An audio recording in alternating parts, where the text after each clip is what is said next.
Hello, my amazing students. Welcome to Science and Fun. I am Deepika, your English educator, and I hope that you all are doing fine.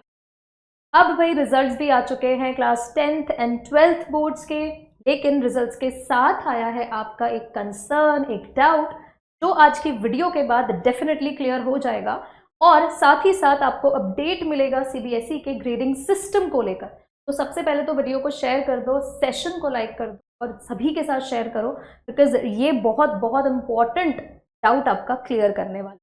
तो देखो यार, सबसे पहला तो ये concern था क्या बच्चों का। तो इस बार जो आप लोगों का रिजल्ट रिलीज हुआ है, आपने देखा होगा कि उसमें मार्क्स के साथ साथ ग्रेड्स भी आपको मिले हैं, सब्जेक्ट वाइज ग्रेड्स आपके पास अवेलेबल है। अब प्रॉब्लम ये हुई है कि जैसे पास्ट में होता था 91 से 100 वालों को A1 ग्रेड, इसी तरह से आगे कंटिन्यूड वर्जन में चलता था कि भाई उसके बाद A2 grade, B1 grade, B2 grade and so on. लेकिन इस बार ऐसा भी हुआ है कि भले ही बच्चे के 91 मार्क्स हैं, 92 मार्क्स हैं, फिर भी उसे A1 ग्रेड नहीं मिला है, उसको A2, B1, B2 इस तरह से भी कैटेगराइज किया है। तो बच्चे बड़ा परेशान हो रहे हैं कि यार ये हमारे साथ क्यों किया है सीबीएसई ने, डेफिनेटली कुछ गलत चेकिंग हुई है। लेकिन ऐसा बिल्कुल भी नहीं है। देखो, मैं इस बात को प्रूव ऐसे कर रही हूँ कि सीबीएसई ने रिलीज किया है एक notification on 16th of May, जहां पर उन्होंने क्लियरली इस बात को कन्वे किया है कि जो ग्रेडिंग उन्होंने अप्लाई किया है, जिस ग्रेडिंग का यूज किया है, उसको उन्होंने नाम दिया है रिलेटिव ग्रेडिंग। यानी कि ये वो ट्रेडिशनल ग्रेडिंग मेथड से डिफरेंट है। इससे पहले क्या होता था, 91 to 100 में A1 मिल जाता था, 81 to 90 में A2 मिल जाता था और इसी तरह से आपके ग्रेडिंग्स रखी जाती थी। लेकिन क्लियर कर दिया है सीबीएसई ने कि ग्रेड्स अवॉर्ड करने के लिए all the past students are put in a rank order, कि जितने भी पास्ट स्टूडेंट्स हैं सब्जेक्ट वाइज उनको कैसे रैंक ऑर्डर में डाला है, इसके पीछे एक मैथ्स उन्होंने लगाई है।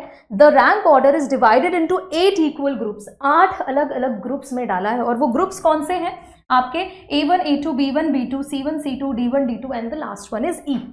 कि भाई देखो, E का मतलब एसेंशियल रिपीट, कि भाई जब आप सब्जेक्ट में फेल हो गए हो तो दैट इज E। लेकिन अब ये पूरी मैथ्स क्या है, ये मैं आपको बताती हूँ, इसमें एग्जैक्ट किया क्या गया है।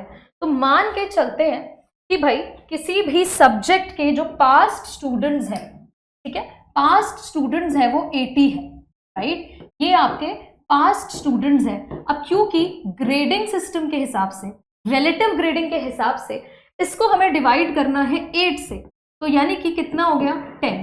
तो अब होगा क्या कि जितने भी बच्चे जो टॉप 10 यहाँ पर जिनका स्कोर है, उनको A1 ग्रेड दे दिया जाएगा और इसके बाद जो अगले 10 होंगे उनको A2 ग्रेड, और इसी तरह से ग्रेडिंग की गई है। तो जो भी बच्चे परेशान हो रहे हैं इस बात को लेकर, बिल्कुल भी आपको घबराना नहीं है। ये रिलेटिव ग्रेडिंग है, ये टॉप स्कोरिंग बच्चों के हिसाब से आपको ग्रेडिंग दिया गया है।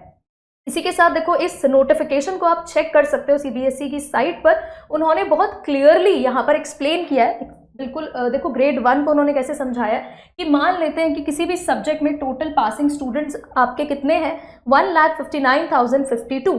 तो किया क्या गया है वहाँ पर, 8 से उसको डिवाइड किया है और मान के चलते हैं कि राउंड ऑफ फिगर यहाँ पर आया है 19882।